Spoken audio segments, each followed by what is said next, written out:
Hi readers, I'm Dinah Williams. I write about terrifying and thrilling true stories from history that change the world.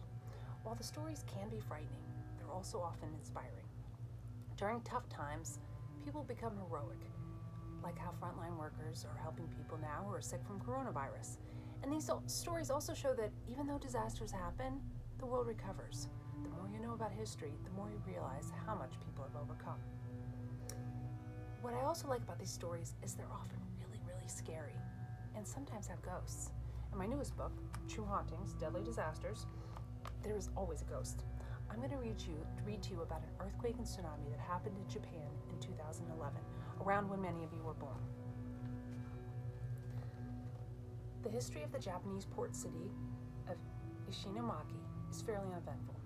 There are no big fires, no bombings during World War II, no major damages from earthquakes. But that changed on March 11th, 2011.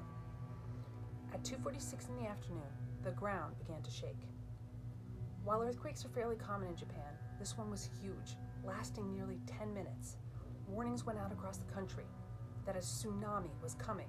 Residents were told to leave their house immediately and to get to higher ground. But many of these warnings have been sent over the years, and nothing had happened, so the people didn't panic. But they should have. A massive wave of death was heading their way. The island of Japan is located on underground plates that shift and they collide, causing earthquakes that happen fairly often. However, the one that occurred in 2011 was anything but ordinary. It was the largest in Japan's history and the fourth largest in the world.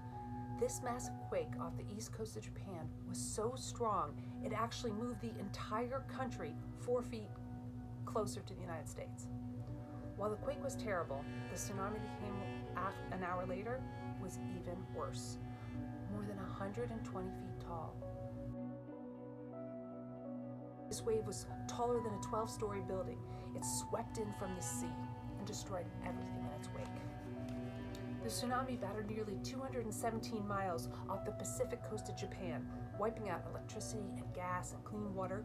One reporter said that the wave was mixed with mud, with ships and cars smashing towards wooden houses, dragging those into rice fields and basically bashing them into pieces.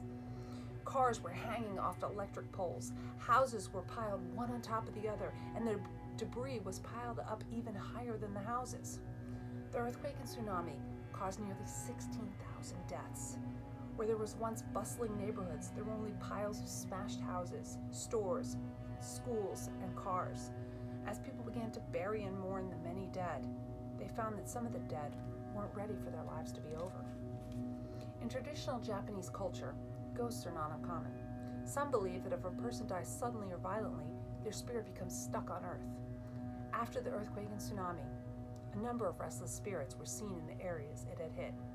Ghosts were spotted in wrecked grocery stores and in the rubble of what was once a house. Their spirits were seen running in fear as if from a wave, only to then disappear into thin air. As crushed buildings and other debris was removed from the streets and electricity was restored, the taxi service started working again. It began getting calls, strange calls. Drivers would pick up passengers only to have them vanish during the ride. In one instance, a driver picked up a woman who had asked to go to an area that would have been totally destroyed during the tsunami. He told her there was nothing left. What are you going to visit? She asked him quietly, "Have I died?" When he turned to look at her, the back seat of his taxi was empty. Scary, right? Sometimes fact is scarier than fiction. Now, do you have a true story that you'd like to tell?